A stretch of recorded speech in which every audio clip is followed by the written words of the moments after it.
Also, what we've talked about in all three phases this week is we need to start faster collectively, and because our team, we're a team that needs to feed off of each other in all areas, and that's what we're working at doing this week. That's a goal for ours. I think it's a goal for every team, but we would like to start faster.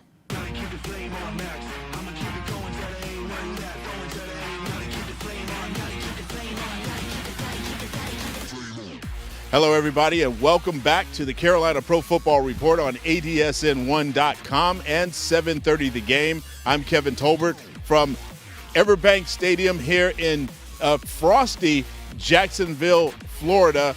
We hope that it warms up by game time, but your Carolina Panthers are getting set to take on the Jacksonville Jaguars, who currently sit at 8-7. The Panthers are currently now at 2-13 on the season, but one of the upsides on this matchup, the big news of the week, is now the Jacksonville Jaguars are on a 4-game losing slide, so they'll be coming in with a head of steam trying to rectify that. Still having some playoff hopes alive, but we'll get to a lot of that later. We got a lot in store for you today. The Panthers coming off the loss to the Packers, but the great thing about it is they did show how effective this offense can be.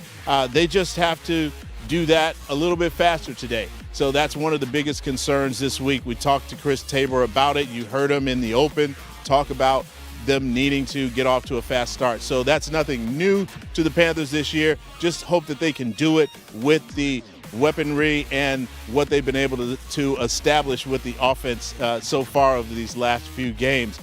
Now, as you know, whenever we go around the country covering the Panthers, the one thing we like to do is tell fans where they can go and eat, where they can get a good meal, where they can watch other NFL games while they're on the road. So we did that, and we wanted to give you a look back at the season as well as some of those iconic and lovely places to eat. All right, now we couldn't kick off this segment of the pregame show without being in the perfect location. So we're just south of Jacksonville. Well, we're a lot south of Jacksonville, down in Central Florida. We wanted to get away just a little bit to sample some of the other stuff going on here in the state.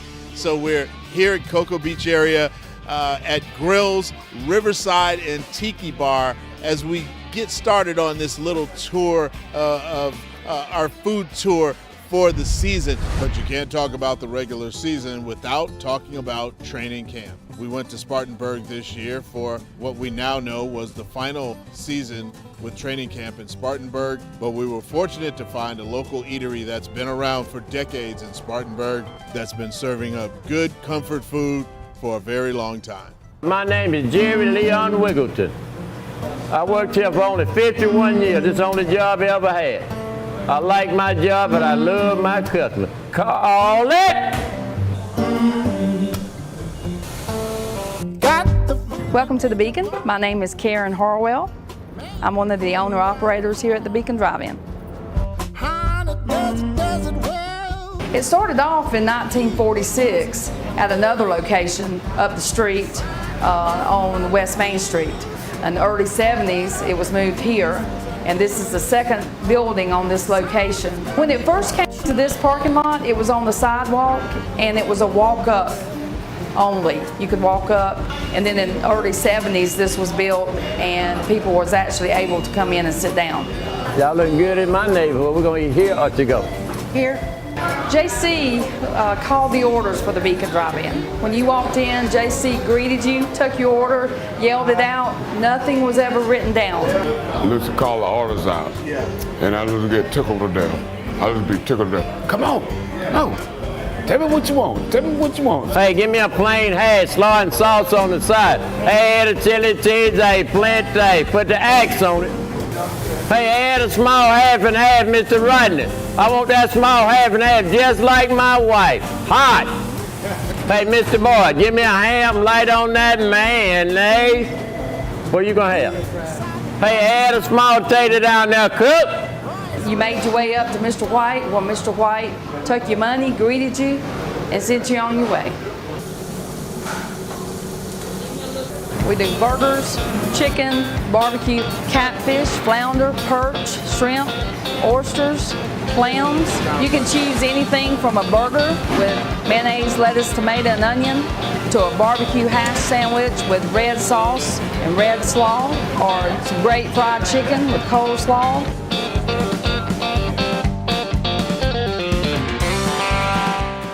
As far as your portion size goes, it's an aplenty. An aplenty means fries and onion rings piled high on your plate. Our main sellers is a chili cheese aplenty and a hash aplenty. Two big top sellers at the Beacon. Chili cheeseburger with mustard and slaw. I've been coming here for years. I love the catfish. I pick out, and next thing I know, about an hour later, I'm like, you know what? You feel me?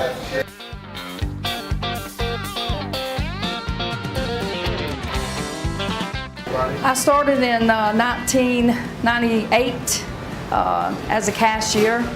Been here for 25 years. Now I'm one of the owners, and I've met people like Guy Fieri, Danny Glover. I've met President Bush. He ate a chili cheese aplenty. They've been many celebrities come through. We've grown as far as people coming from all over the United States, hearing about us, bringing books in. I had a lady came in over the weekend to show me an article. Well, it was actually a book, and she wanted me to sign it where my name was mentioned in the book about the Beacon Drive-In. It's coming up election year. This has always been a very well-known stopping place for politicians. If you're going to run for anything, you should go to the Beacon. Because if you normally run for anything, you will win the election if you come to the Beacon Drive-In. George Bush said that.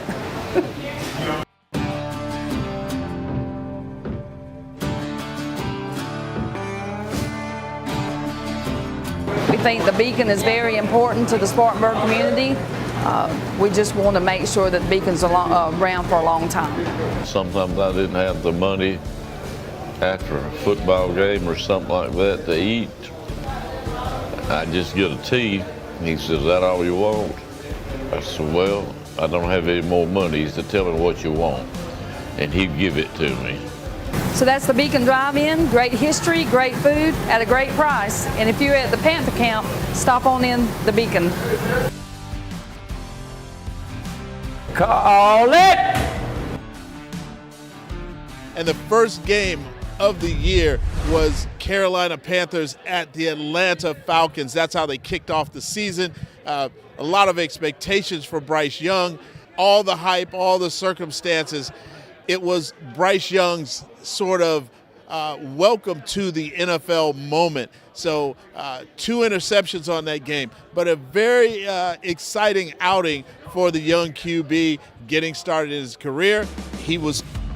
His performance led to them being tied at halftime 10-10. Bryce Young also threw his first NFL touchdown, completed to tight end Hayden Hurst, who had a little bit of revenge for these Falcons here in Atlanta.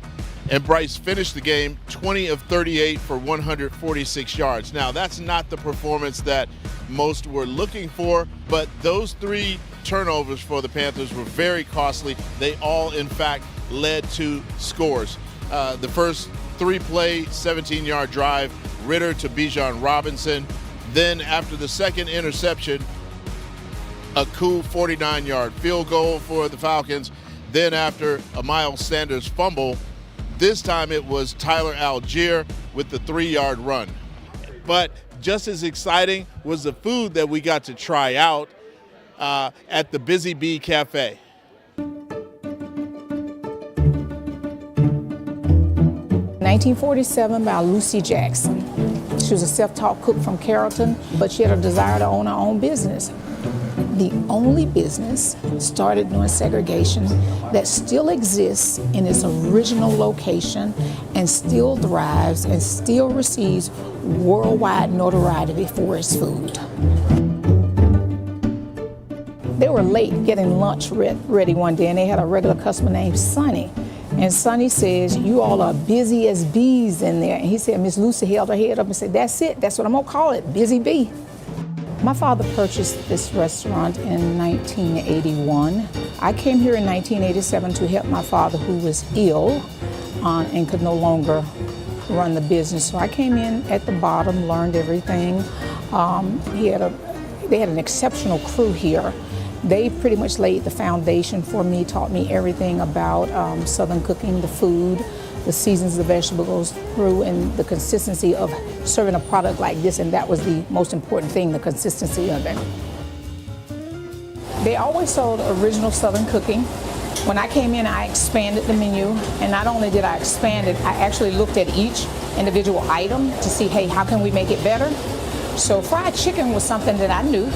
The crispiness of a cast iron skillet and the moist and juiciness of chicken being covered when it's fried. So we expanded our menu, and our fried chicken lives up to what we say is authentic Southern cooking. I think one of the most important parts of the history for Busy Bee was from the original owner, Lucy Jackson. According to her son, there was a missionary that came up on the street, did not have any money, and wanted something to eat. So Miss Lucy sat down, ate with him, and once he got up and got ready to leave, he told her this place would always be busy, and this place would always be blessed.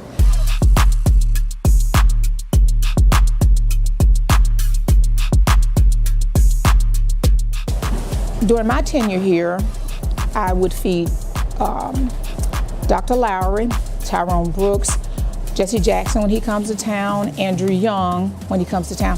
It's amazing. You get to meet people that I thought I probably would never ever meet unless I worked here. So I've had the pleasure of meeting a lot of politicians, a lot of rappers, doctors, lawyers. This is historic. So if you hadn't been to Busy Bee, you would want to come here. According to Miss May, Dr. Martin Luther King would eat here, and he would eat fried chicken. But the civil rights leaders, until their deaths, still continue to come.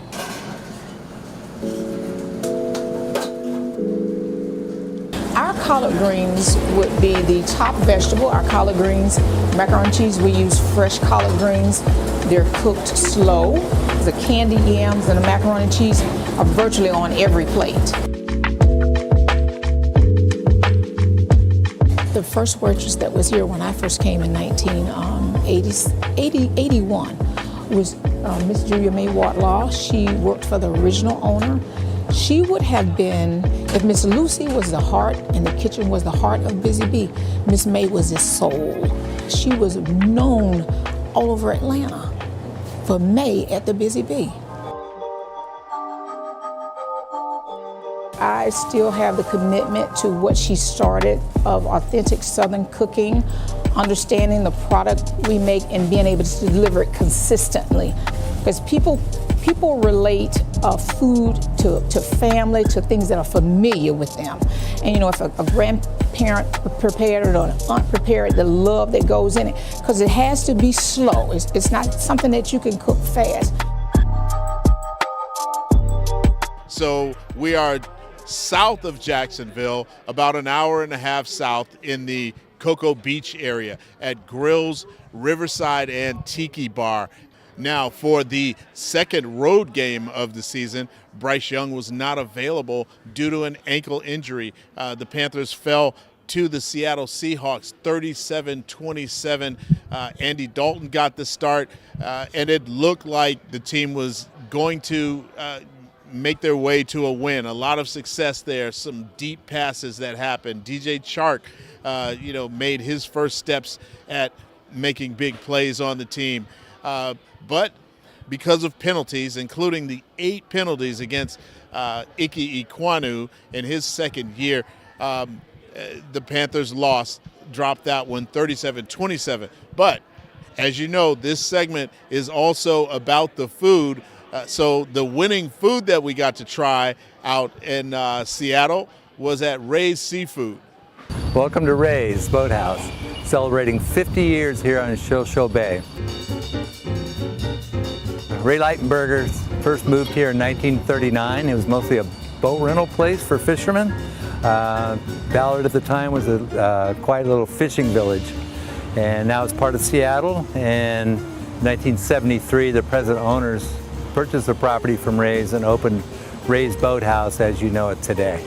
Here at Ray's, we try to find the finest Northwest seafood we can attain and then prepare it simply to make sure the flavors come through. A couple of our signature dishes that really says Ray's is one, our grilled king salmon that we get fresh, grill up simply with just a little lemon beurre blanc, fresh Washington asparagus. Another is our sable fish. Another name for it is butterfish because it just melts in your mouth. It comes from the local waters, and we just grill that up with a little bok choy and rice and a touch of soy. It's fantastic. So we're up here in the cafe kitchen. Yeah, we stay pretty busy all the time up here. We're open lunch and dinner, 7 days a week. And for those of you that don't want to eat seafood at every meal, we do offer a couple of steak options, and one being our ribeye steak that's grilled on an open flame grill, served with mashed potatoes and grilled broccolini, and topped with a port wine sauce. So it's pretty fantastic as well.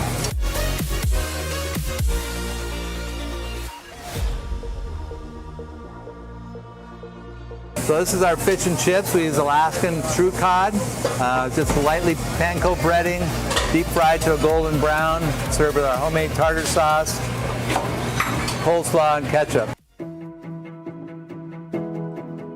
And one of the best ways to start a meal at Ray's is with our fresh oysters. Shuck to order on the half shell. Puget Sound produces some of the finest oysters in the world, and they come right out of these waters, right to your plate.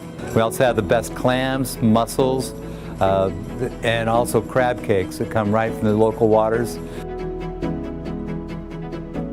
Yeah, we're up here in the cafe bar. It's a great place to come after the game. We even welcome Panther fans anytime. We've got 10 local beers on draft, handcrafted shaken cocktails, and the best view in the city. So it's a great spot to come hang out, watch Sunday night football, and all the highlights from today's games.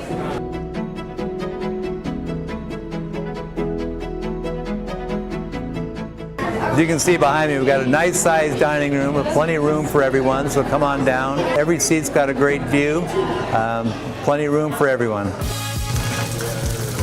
I would definitely say that Ray's is a seafood lover's paradise. Everything on the menu is fantastic from start to finish, from the oysters to the crab cakes to the salmon. So if you're a lover of fresh seafood, this is definitely the place in Seattle you want to visit. So that's Ray's Boathouse. So Seattle's most iconic seafood restaurant. Come on down, whether you win or lose, celebrate or drown your sorrows. But you can do it all with this fabulous view.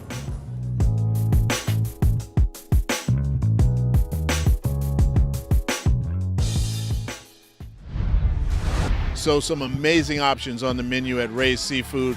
Can't wait to see what the schedule holds for next season, to see if we get a chance to get back out there and sample some of more Ray's Seafood. It's an amazing location, beautiful, especially at sunset. We got a chance to experience it all over there with all the wonderful options over there. The full bar, great place for fans to watch a game. But we got to roll on, and Carolina at Detroit. The Carolina at Detroit game, the expectations were high, but just like the sign says when you enter the field in Detroit, it's Detroit against everybody, and that definitely meant the Carolina Panthers. A 42-24 loss for the Panthers in Detroit, and unfortunately that was the game that Chandler Zavala went down with his neck injury and had to be carted off the field. Adam Thielen, again, had a pretty nice game, 11 catches for 107 yards and a touchdown. So a good day for Adam Thielen. The Panthers' efforts to spread the ball around. Also, Tommy Tremble had a touchdown. DJ Chark, and as I mentioned before, Adam Thielen also. And then throw in the key fumble by Miles Sanders, and you've got the recipe for the Panthers lost. Jared Goff was 20 of 28 for 236 yards and 3 touchdowns. David Montgomery, 109 yards on 19 carries, including a touchdown. And his longest run was the first touchdown of the game. It was a 42-yard rushing touchdown. So they had it going on in both the pass game and the run game.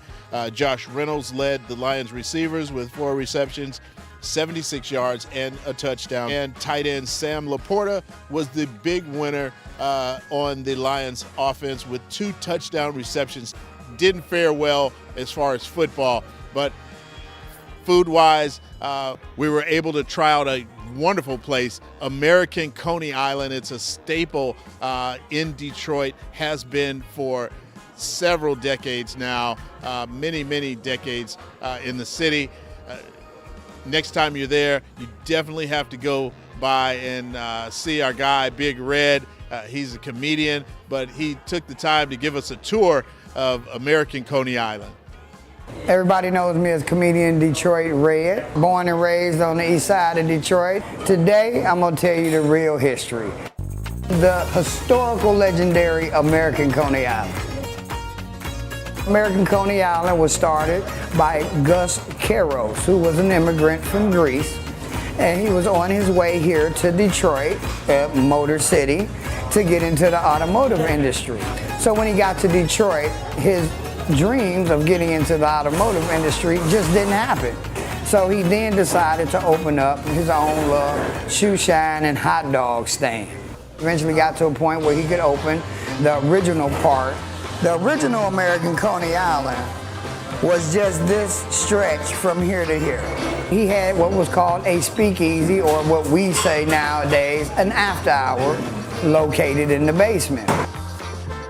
He would notice that some of his guests would get up and leave to go find something to eat. So he came up with the Coney Island hot dog. It's an all beef hot dog, chili sauce, mustard, and onion. And just for those that want to know, no, we don't put beans in our chili and put it on your hot dog. Hey, you want it special? Everything on your special, chili, mustard, onions? All right. Anything else for y'all today? No, I think that's good. All right, if you give me a second, I'll be right back with this for you. The chili recipe is proprietary to the family. It's the exact same recipe that's been used for the last 107 years. The hot dog recipe is exactly the same as when it started from 107 years ago and made specially for us by Dearborn Sausage Company. You can't even buy these hot dogs anywhere but here at American Coney Island. And on any given day, especially a game day, you can find it packed in here. They also opened up another location in Las Vegas, but this here is the original with much history. First experience, I'm definitely excited to be here. I'm trying to see which one is going to be which, because I'm going to actually go next door to try next door too, so. I like that. I like that. You got a good, nice little snap to it. The chili is just right, and the mustard is not too much. Everything goes right with each other. You know, if you look around the wall, it's pictures from all over the years. We got some of the original structure from when the first opened here. But this is the original owner and operator, Gus Caros. And then after him, it passed on to Chuck Caros, which is the son of Gus. And in the last 30, 40 years, Grace Caros, the daughter of Chuck, has owned and operated it and ran it. So like I said, 107 years of family and tradition. As you can see, American Coney Island has its own hot dog eating championship belt. The last contestant ate 24 hot dogs in 10 minutes. The contest itself helped support Detroit firefighters and Detroit police officers. Carol's family has always been very charitable. You've seen some very big names over the years come in, like Al Roker, my man from Barstool. Just the other day, we had Robert Kennedy Jr. here enjoying some of our great legendary Coney Island hot dogs. The family always had the ideal to stick to what you know best. We carry a large, wide menu for beers, because we do serve beer for all those football fans that like to get their beer on while they watch the game or before. So on any given day, you can come here and get a Coney dog, American special. We got the loose burger, which is all ground beef in a hot dog bun. We serve wingdings, tenders, lamb gyros, Greek salads, which you can get with chicken or gyro meat. So the menu is not really extensive, but I guarantee you every item that's on the menu is excellent, good, and prepared with love and originality. So all my Lions fans and my Panther fans, come on down. Get you one of the legendary Coney dogs. Receive some of the great hospitality and service that we had to offer, because that's what we're about. This ain't just about a hot dog, it's an experience.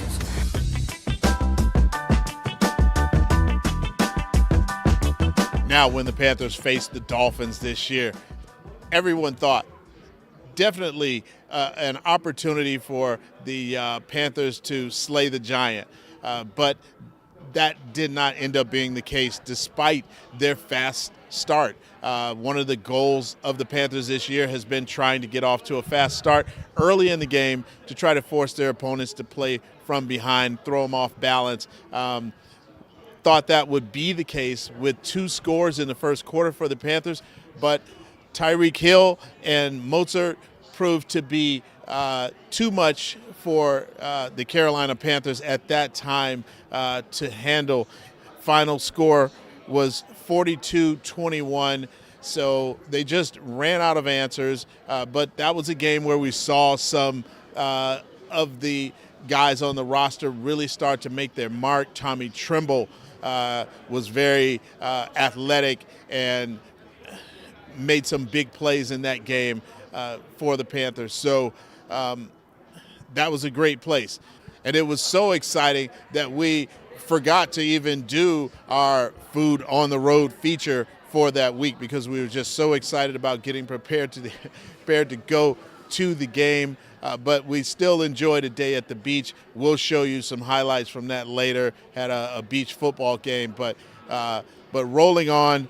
But once the Panthers hit the road again, it was on to Chicago, and for a revenge game of sorts. DJ Moore in Chicago, Deontay Foreman in Chicago. The Panthers again got off to an early start. Emir Smith-Marset with the punt return. Amazing 79-yard return. Thought that would be the game that the Panthers would break it open. But again, the Panthers slid 13-16, just narrowly, so they were starting to see some signs that there could be some great possibilities with the team. But we did score a win at a local eatery, Gino's East, the deep dish king of Chicago pizza. It was amazing. It did not disappoint. Here's a look back at that. Welcome to Gino's East. I'm the general manager, Jonathan Sanchez. Let me show you around.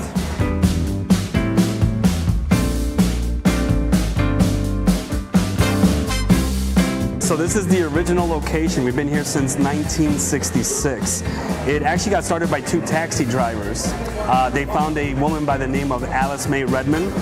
She was working at a different location, and she developed a pizza recipe that she really liked and really enjoyed. And the taxi drivers really enjoyed it as well too. So they actually took that, and that's the recipe that we still use to this day. So it's because of Alice Mae Redmond that we actually have Gino's East.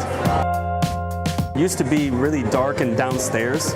So a lot of people, when they come here that haven't been here for a long time, they look for the basement. That's the first thing they ask for. We no longer have that, but now we built up, and it's a lot larger building. So for those guests that were here around when we first opened in 1966, the first thing that they say when they come in is, where's the basement? But this room right here kind of gives that same feeling, and when people walk up to this room, they're like, oh, this is kind of more like the feeling of what I had with the old restaurant when it was downstairs in the basement. And one of the classics that we're known for is the patty sausage. So what the patty sausage is imagine a patty of sausage that covers the entire top of your pizza. Now, a lot of people hear that and they're like, oh, wait, right off the bat. But just imagine, some of the great Chicago sausage with every single bite of pizza that you get. It's actually a phenomenal pizza.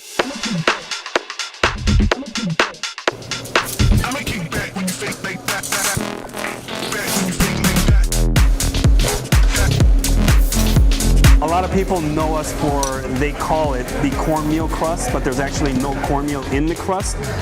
There's a special conditioner that we use when we make our deep dish dough, and that's what gives that flavoring and the golden hue to the dough. If you look at everybody else's dough, it's very white, no flavor. Ours has flavor and texture to it. That's a huge difference because that's about 50% of the flavor profile that you're trying, and if it has no flavor to it, it's not adding anything to the pizza. So that's where we're different. In fact, just a little fun tip for you, I have a guest who actually comes in and just buys the crust from us, and he eats it just like that with his coffee because he loves the taste of it and the texture of it. So that right there, it's a thing on its own.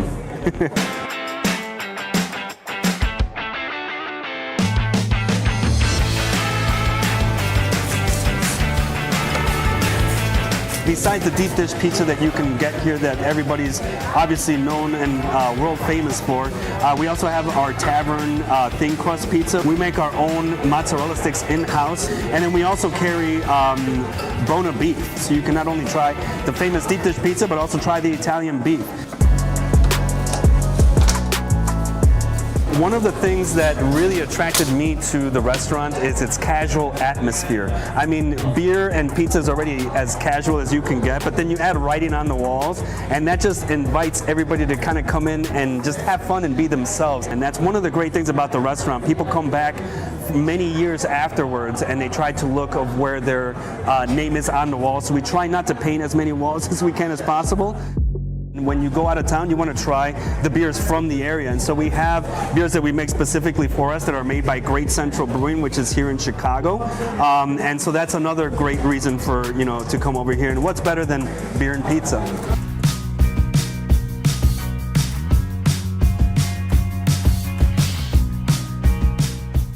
We've added another big Chicago staple here to the Gino's East at downtown Chicago, which is Rainbow Cone that you see right behind me. As I said before, it's a concept that actually started in the south side of Chicago, and we also opened up a Gotham Bagels, which is also a new concept for us. We have the comedy bar up on the third floor. It's got state-of-the-art equipment. I can guarantee you that there will be no other comedy bar that will provide the experience that we can provide for you here at Gino's East, and that's located here within the building. Kids just wanna be rival. Careful not to get too close, I might just go. Panthers fans are also welcome here. Everybody is welcome here. One of the biggest things about Chicago is that we like to welcome everybody here. We want to have people come to Gino's East more for some of those sporting events. We're going to be putting some more TVs in for that reason. So yeah, everybody is welcome here, except for the Packers fans.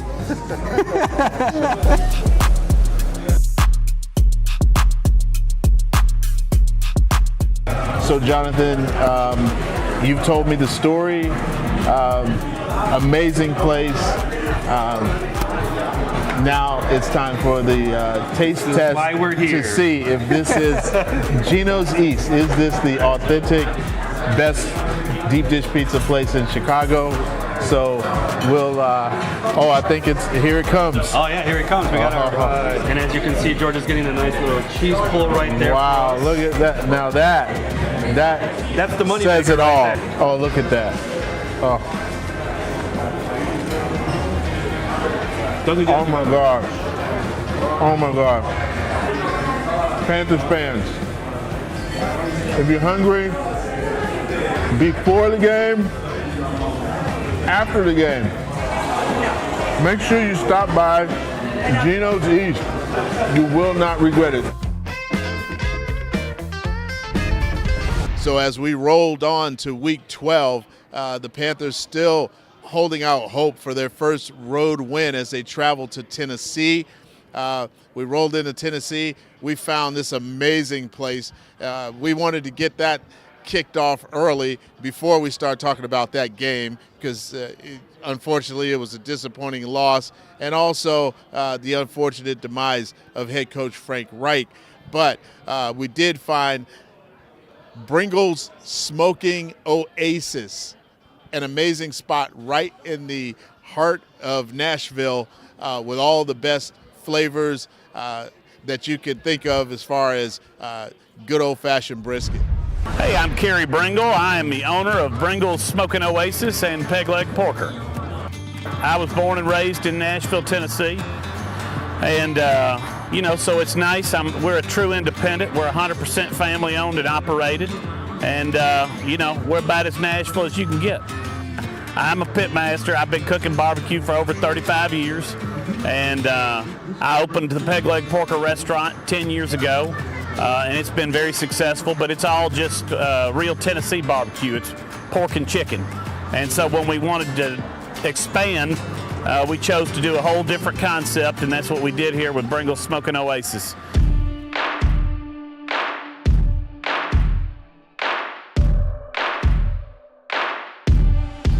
A lot of people told me I needed to do a Texas-style place, so I ended up opening Bringles Smoking Oasis here, and we're focused on Texas-style barbecue. It was an old gas station, and it sits on a triangular lot. It had the old canopy where there used to be the little convenience store right in the middle. We turned that into the bar in the garage area. That's now the main dining room. We added these big screens, and we made it a place where you can bring your family and your kids and your animals. You can even bring dogs out here, and you're going to have some great food. You can eat outside, you can eat inside. Brisket is the star of the show over here. That's the centerpiece of Texas barbecue. Sometimes on Sundays we'll do beef ribs. They're also a big hit. But the pastrami, the smoked pastrami, is something that we do that's unique. And it's a great product that really most Nashvillians hadn't gotten to try before now. All of our meats here are slow smoked. We cook at about 220. We use hickory wood, which is what's unique to Tennessee. But we trim those briskets and pastrami's, and we put them on the night before, and they smoke for about 18 hours. And then you can cut it, you have it cut exactly the way you want it, and we cut as little or as much as you want, and everything's weighed by the pound.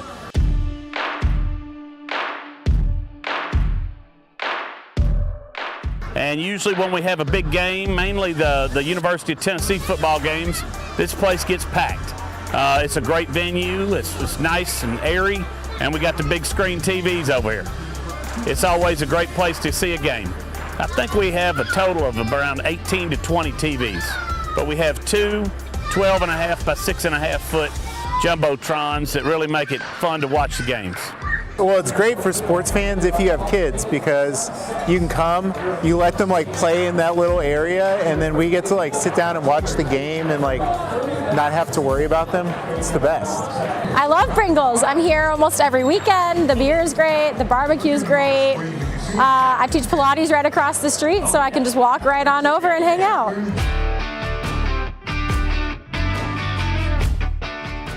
We're friendly to all of the football fans all over the country. You know, after you go to the Titans game and you have a good time at the game, but you're still not done watching football, you can come over here, watch it on the big screens, get some great food, and generally have a good time.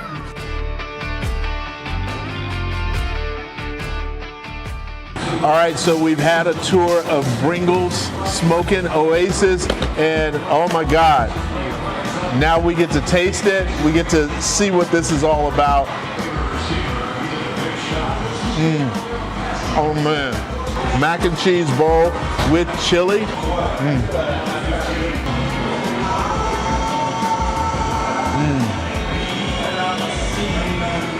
That is true brisket. It melts in your mouth. The smoke, the flavor, you know it's true brisket when you can taste the smoke, and they definitely have it here. So be sure to stop by here after the game. You'll love it, and we'll see you after the game. So some really good brisket cooked up at Bringles. It's one of our favorites throughout this season.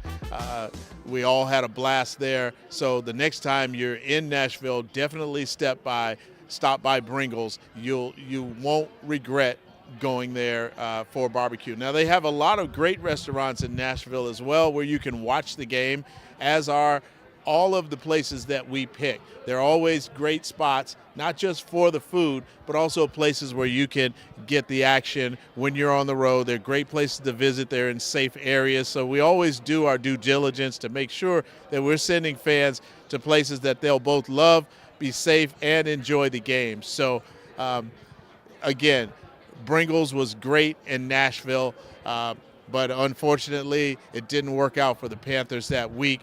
But there's always hope for the future. And then there was Tampa, Florida again. So that was the second matchup of the year in Florida this year. So a lot of action going on with the Panthers in Florida this season. But Tampa Bay, that was just a very, very exciting game. They had Dante Jackson available for that game. They also had J.C. Horn back in the lineup to help deal with, and I don't know if you could ever shut him down, but to deal with Mike Evans, who ended up setting an NFL record during the game.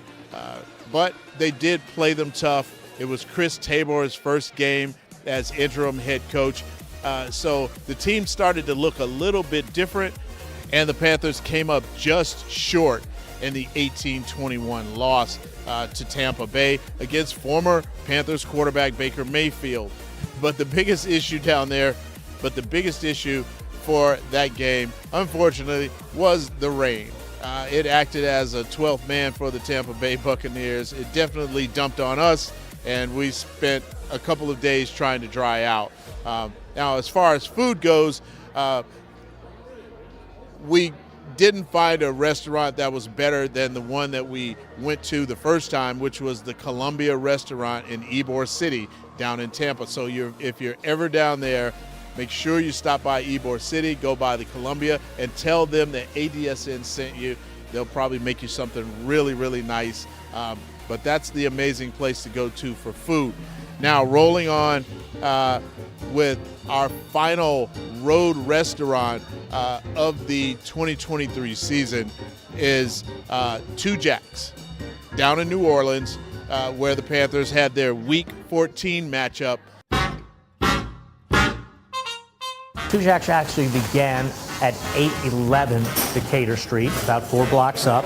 In the middle of the block, right across from the French Market, it was a market restaurant owned by a butcher who catered to the folks that ran the stalls. So at most market restaurants in the day, they would basically sell tokens or tickets early in the morning. The folks would open their stalls, then in the afternoon they'd come and they'd sit down to have a meal.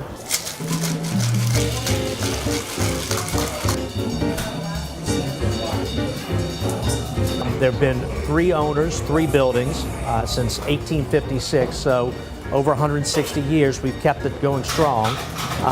Otis and the Guichet family bought the restaurant from the Two Jacks in the early 1900s. You know, we have photos all over the walls of some of the famous folks that have been in, at least since the photograph was invented.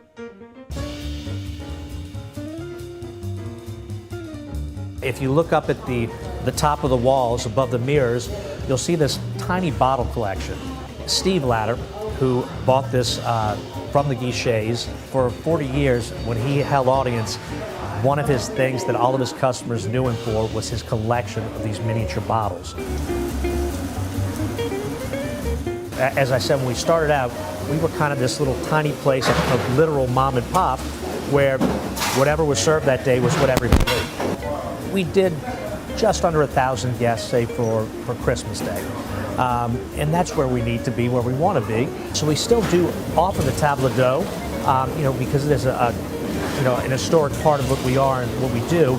But of course, we offer a full and expanded a la carte menu as well now of New Orleans classics.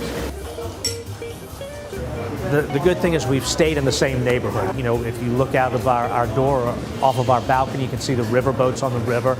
So we have a beautiful view, but we're also very close, about 4 blocks off of Bourbon Street and all of the tourist attractions that everybody knows and loves so well. Now the Panthers did end up falling to the New Orleans Saints 28-6. So another unfortunate loss for the Cats in New Orleans this year.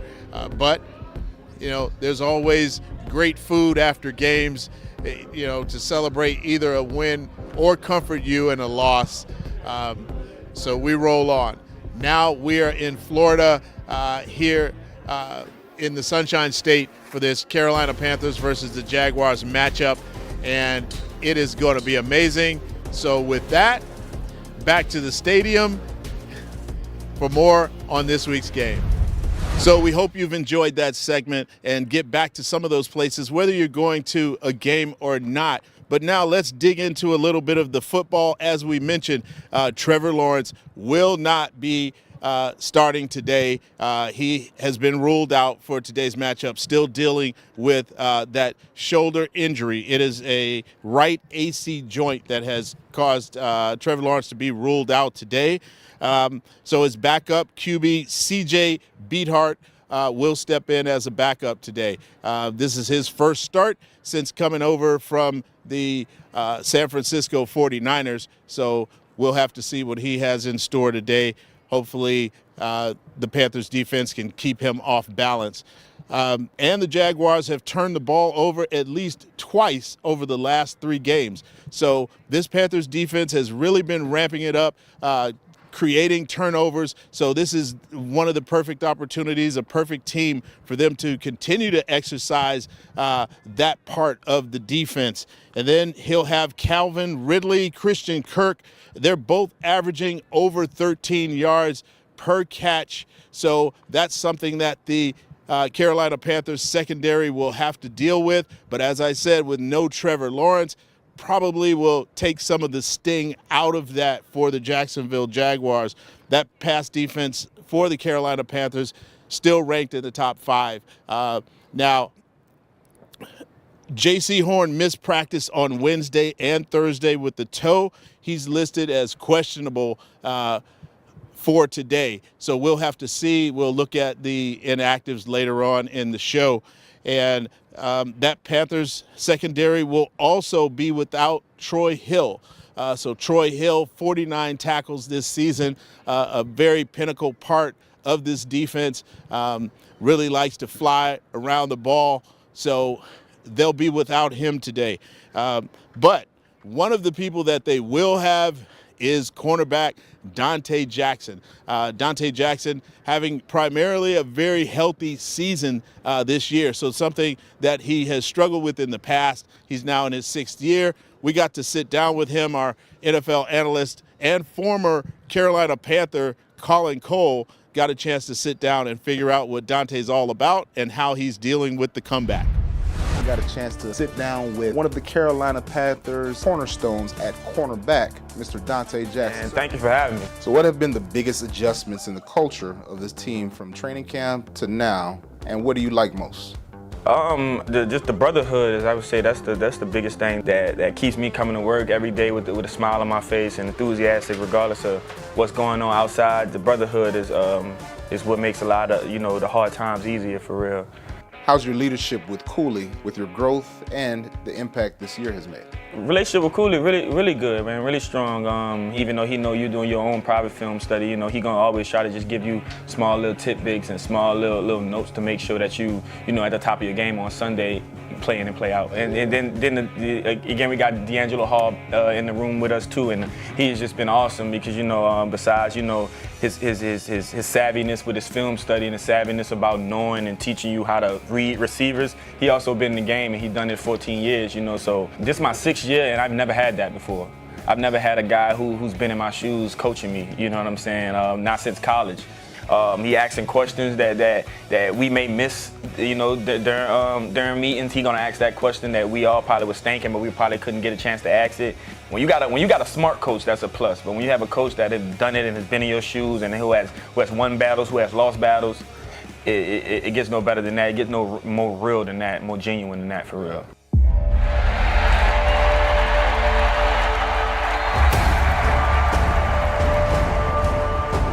You're an aggressive guy on the field. What do you like most about applying that aggressiveness in Avero's system, and how does it allow you to be more effective in both the pass defense and the run defense?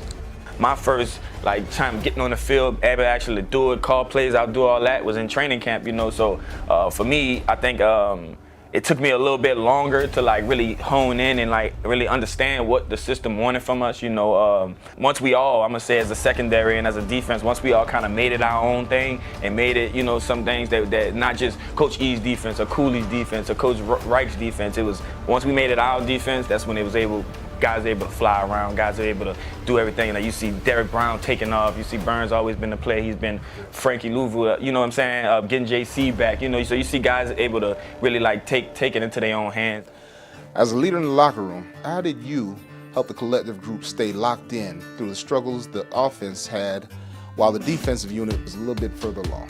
We was always one, I know as players, I know me as a teammate, I'm always just trying to give confidence to the guys around me, make sure they know, because, you got the whole world telling you what you're not doing right. But the thing that always stood true, and the reason we're a top 5 passing defense in the league, is because no matter who's out there, we all took that field together and we all gave each other confidence, and that's kind of how I've always been. I want to step into coaching after playing, and that's what type of coach I'll always be. I always be the guy who gonna let you know, when you're doing what you're supposed to be doing, because that's kind of a forbidden thing. These days everybody want a tough love and tough coach and tell you what you need to be improving on, but nobody ever tell you, what you actually doing good, or when you out there doing your thing 4, 5, 6 games straight.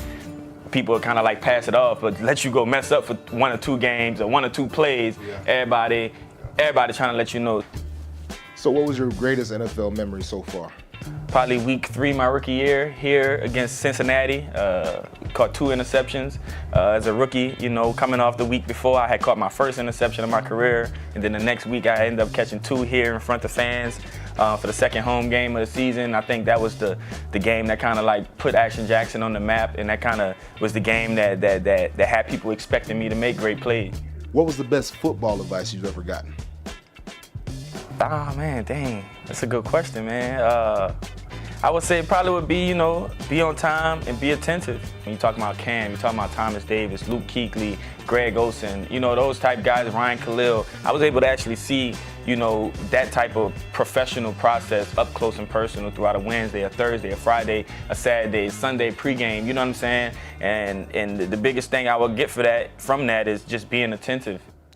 So I understand that you had a chance to go back home. It just was an eye-opening experience, and I think that was one of the key things that helped me, start playing some of my best ball, is because I realized, even though you feel like you down and under, you feel like you can't get nothing going, these people still love you, these people still supporting you, these people do not see you for your bad plays, I promise you. I ain't never thought that I'd be getting my jersey retired, let alone being in the NFL, you know what I'm saying? So now being in my 6th year, get my jersey retired, stuff like that, being able to take care of my family, being able to take care of my daughters and my fiance, it's crazy, man. What is Dante Jackson's biggest interest outside of football? I would say I'm into, I like to dress up, but mostly I'm just full-time dad. I'm more once the season over, I'm more hands-on. I'm at the recitals. I'm picking up, dropping off from school, because growing up, my pop spent most of my life in prison. He went when I was about 5 or 6, got out when I was 22. You know what I'm saying? So my whole thing, just being a father, is just being there. So Dante, would 12-year-old you believe that you would be in the position that you are right now? Confidently, if you told 12-year-old me you would be in it, he probably would say duh, right? But actual reality of it, I wouldn't believe you. You know what I'm saying? The confidence, like I said, the confidence was duh, right, it's supposed to be right. But then in the back of my mind, it's coming from where I come from, I'm from New Orleans, you know what I'm saying? Jefferson Parish, Salisbury, you know what I'm saying? You'd be lucky to graduate high school where I'm from, you know what I'm saying? You'd be lucky to make it, to your 25th birthday. I would think that I would believe that I was here, but I would know that it would be something hard to really accomplish for real. 5, 4, 3, 2, 1. All right, so some good work there by Dante Jackson. Great, healthy season for him. And they'll need him today because they have to contend with the Jaguars' top rusher, Trevor Etienne. You all might be familiar with him, former Clemson running back. So hopefully that run defense from 2 weeks ago shows up to help with the run game. But on to the Panthers' offense. Bryce Young, he's been out warming up today, so he's ready, he's fresh. A week ago, over 300 yards passing and 2 touchdowns, his best performance of the season. So we want to make sure we get a repeat of that for Young today. But he has a chance to do it. This secondary has been a little soft lately in their 4-game slide, giving up 283 yards to the Buccaneers a week ago with former quarterback Baker Mayfield. But the biggest key item, as we mentioned before, for the Carolina Panthers today is getting off to a fast start. That's something that they've had difficulties with all throughout this season, so they'll have to actually get an early lift from this offense this week, much like they did back in Miami. So some heavy scores, and people often ask, why do you need to get off to a quick start? Well, getting off to a quick start helps keep the opposing offenses off balance. They can't stick to their regular run-pass scenarios that they've developed to match up with you. Obviously, being behind, you have to play a little more to the pass, which plays into the favor of the Carolina Panthers. So hopefully they can get on the board early with this offense. As we said, Chuba Hubbard, he's been out warming up today, and Ike Ekwonu was also listed as questionable. We'll check on that in the inactive report in a minute, but he was listed as questionable. Hadn't seen him out this morning working out, so we got to look and see if he will actually be available. But with regard to the Panthers' run game today, Mr. Faithful this season he's turned into is Chuba Hubbard. He's also been out working out this morning, so he looks in good shape, so we'll have to see.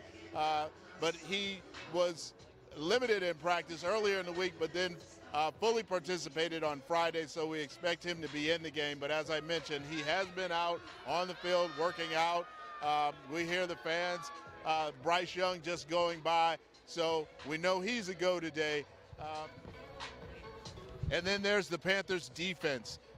Taking a look at that defense, obviously a top pass defense. The only question for the Panthers is which run defense will show up today. So as I said, hopefully it's the run stoppers that we saw in the previous couple of games and not the one versus Green Bay. Because with Etienne, he does have a habit of getting those explosive runs, which was a category that even though the Panthers' run game was trending in the proper direction, they were still giving up those explosive runs. So that's something that Etienne is capable of. We got to make sure they can limit that. But the Jaguars have not had a single rusher with more than 50 yards over the past 4 games. So a great opportunity for that Panthers run defense to kick back in the way it's been playing. And a big bonus for the Panthers is Frankie Louveau, who's listed as questionable. We'll check on him. Hopefully he's available because that is part of their run-stopping game.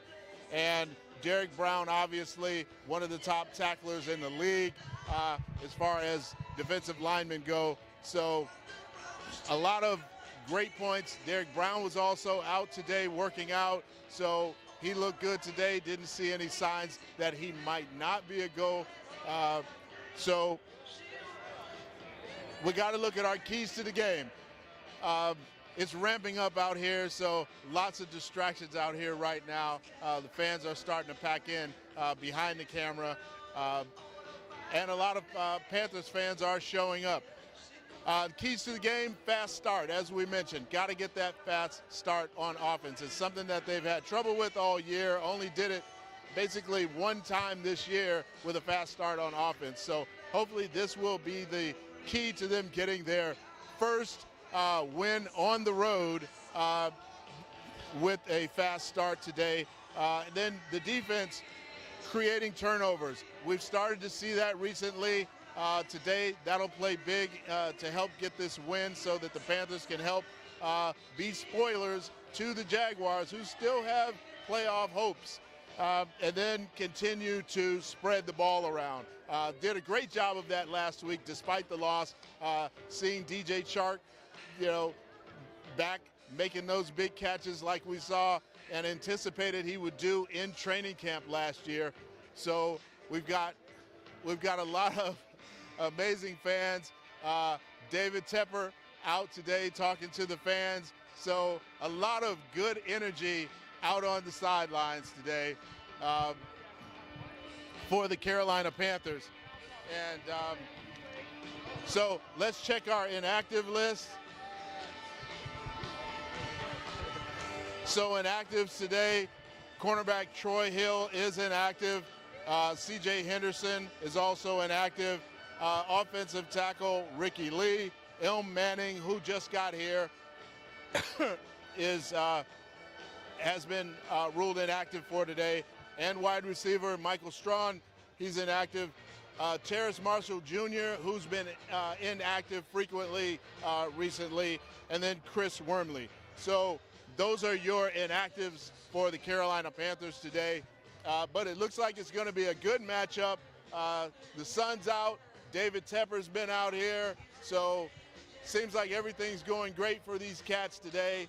Hopefully there's good weather and all the guys trending in the right direction will be the catalyst for a win today. So that'll do it for your Carolina Pro Football Report on ADSN1.com and 7:30 The Game.